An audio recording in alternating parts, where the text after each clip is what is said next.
Hello chess enthusiasts, my name is Miha, welcome back to the channel. If you've been following the latest chess events, you might have seen the UzChess tournament in Uzbekistan. In the very first round there was a fascinating game between Nodirbek Yakubboev and Arjun Erigaisi. Let's see what happened. Nodirbek Yakubboev have white pieces and he started with d4, d6, e4, knight to f6, and we have Pierce defense. White plays bishop to d3, e5, c3, knight from b goes to d7, knight goes to f3, and now d5. So black totally strikes the center. Well, if white captures on d5, then e4 is fork on the knight and the bishop. So in the game, d pawn captures on e5, attacking the knight. Black responds with d pawn captures on e4, double attack. White captures further on f6, and e pawn captures on f3, and white captures also on g7. So white threatens to capture on f8 in the next move, so black has to recapture. Bishop recaptures on g7, and now queen captures on f3, of course. So white is a pawn up. You might think white will castle soon and later convert his advantage, but now black strikes with knight to e5. Double attack on the queen and the bishop. Of course white removes the queen. Well, there goes our bishop, who is twice attacked. So white more or less has no other options but to play bishop to b5 check, therefore removing bishop from direct capture. And now black plays bishop to d7 defending. Well, the position is very complicated. Queen to e2 would be the correct reply from white, defending the bishop, also pinning this knight to the king. Or maybe even capturing bishop on d7 and then later a queen to e2. But here in this position white got greedy and captured pawn on b7. So bishop on b5 is protected.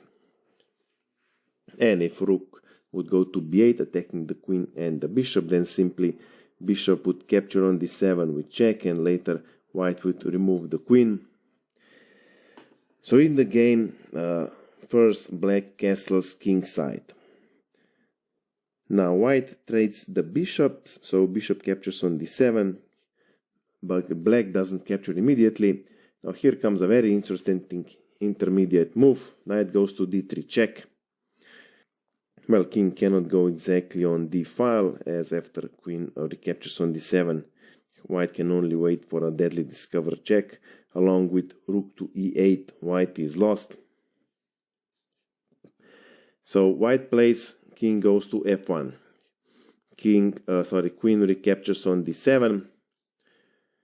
Okay, so white is 2 pawns up, but his position is totally hopeless. His pieces are underdeveloped and king left in the open. Bishop is currently under attack, so knight to a3 was played. Now rook protects the bishop, and black continues with rook from f goes to e8, threatening rook to e1, mate in 1. So white plays bishop to e3, interfering the file, and now black plays rook goes to b8, attacking the queen. Well, white has to be careful. If queen goes, for example, on a6, then rook would capture on e3, gaining the bishop and decisive material, because if f pawn recaptures on e3, there comes queen to f5 check. King cannot go to g1, as queen to f2 would be checkmate. And after king to e3, then simply rook would capture on b2 check. White can prolong with knight to c2, but then rook would capture on c2 check. King to d1, knight to b2 check. King to e1, and queen to f2 is checkmate.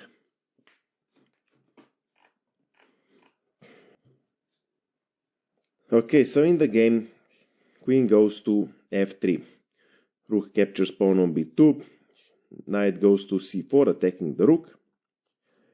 Well, black has to continue the attack or he loses the initiative. So rook goes to c2. Rook goes to d1, attacking the knight. but black doesn't care and plays queen to a4, counter-attacking knight on c4. Well, let's see. If rook captures on d3, then queen recaptures on c4, pinning the rook. But even after queen to d5, defending the rook, then simply queen would capture on d5, rook would recapture on d5, rook would capture bishop on e3, f-pawn would recapture, and rook to c1 gains decisive material advantage.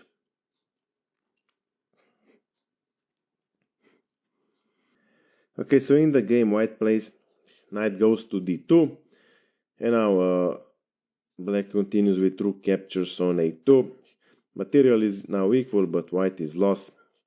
h3 was played, creating some sort of escape square just in case, and black continues the attack. Rook goes to a1, double attack on rook on d1, and of course, if rook from d1 would capture rook on a1, then queen would recapture, and queen would grab this rook on h1, also gaining decisive material.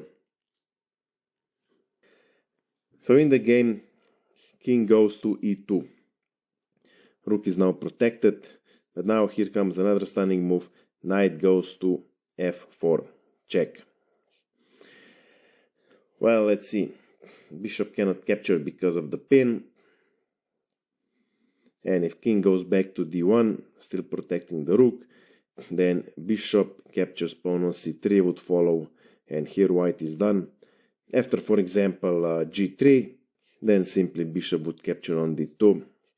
White can only capture with king on d2, but then queen to b4 check, king to c2, rook to a2, king to c1, and queen to b2 would be checkmate.